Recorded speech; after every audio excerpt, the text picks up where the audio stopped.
Hi, it's David Wildstein at the New Jersey Globe. I'm joined by Congresswoman Mikie Sherrill of the 11th District, running for her third term. Congresswoman, good morning. How's everything going today?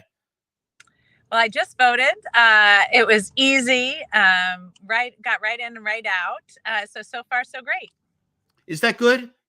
You go in right in and right out. It means there's not lines at the polls. Well, it's a little later. We usually get a rush earlier. Yeah. That's why I voted at 9, just to let the morning commuters vote. And then we'll get a rush tonight. And we'll check the numbers. So if we have to make some phone calls to get people out, we'll do it. But we had some nice early voting and nice vote by mail. We'll continue to grow that. But that was also nice to see for this election. So one of the things I was thinking about this morning is, 6 years ago today, everybody's getting ready for this national presidential election. We're all, hyper focused and monitoring. Were you 6 years ago? You weren't even thinking about running for Congress, were you? Sometimes it's hard to believe because I got into the race in 2017. I hadn't considered running for Congress before that. So you're exactly right. And yet we've been through so much as a nation. It's hard to believe it was such a short time ago with the global pandemic, the attack on the Capitol, so many things going on across the nation. It's hard to believe that was such a short time ago in many ways. So what are you looking at today? This is no secret, tougher cycle for Democrats nationally, maybe in New Jersey than the last two that you've run in. What are you looking at in terms of signs that you're going to get a third term?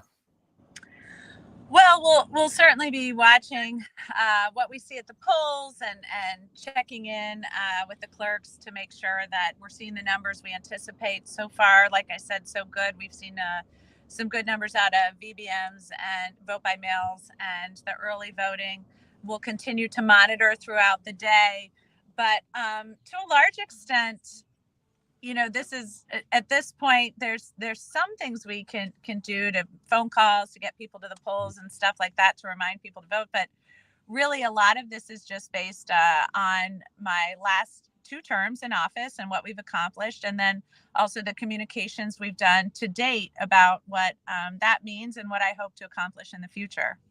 What other races? I mean, you've become a political junkie over the last few years. I know that. So what else besides the 11th are you watching today? What else is what's at the top of your mind in terms of races you're going to be calling people and saying how's it going?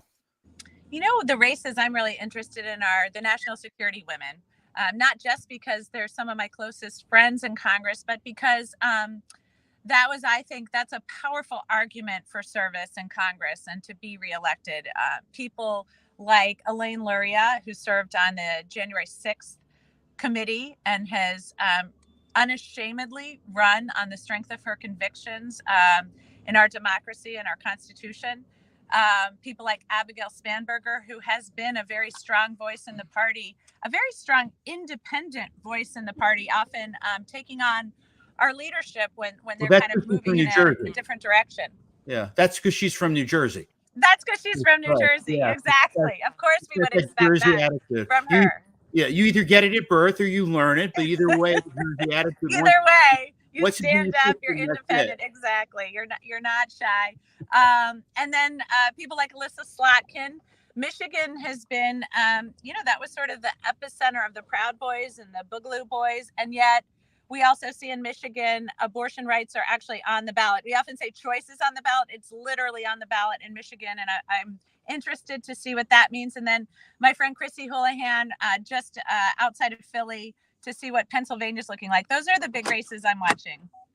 Okay, and what's we have a minute left. What's the final pitch of Mikie Sherrill to undecided voters that may stumble on this interview and listen, and they're not really sure whether they want you for another 2 years or whether they want Paul DeGroot?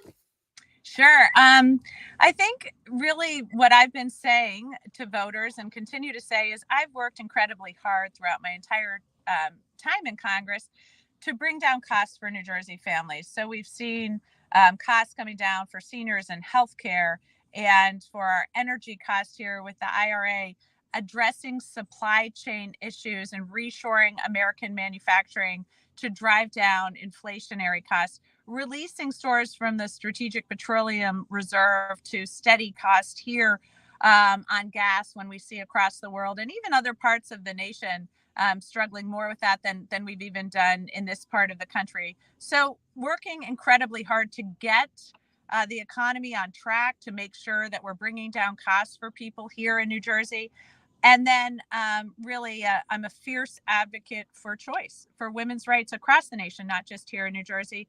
And all of that, I think, stands in stark contrast to my opponent, who has said he is fine with states passing full abortion bans, no exceptions for life of the mother or rape or incest, and who really doesn't have a plan for the economy, doesn't have a vision for how we invest in New Jersey and bring costs down for people here. Well, Congresswoman, thank you. I know this is going to be a long day. We're all hoping it's not really a long night, but we'll see. You know, Fingers crossed. Yeah.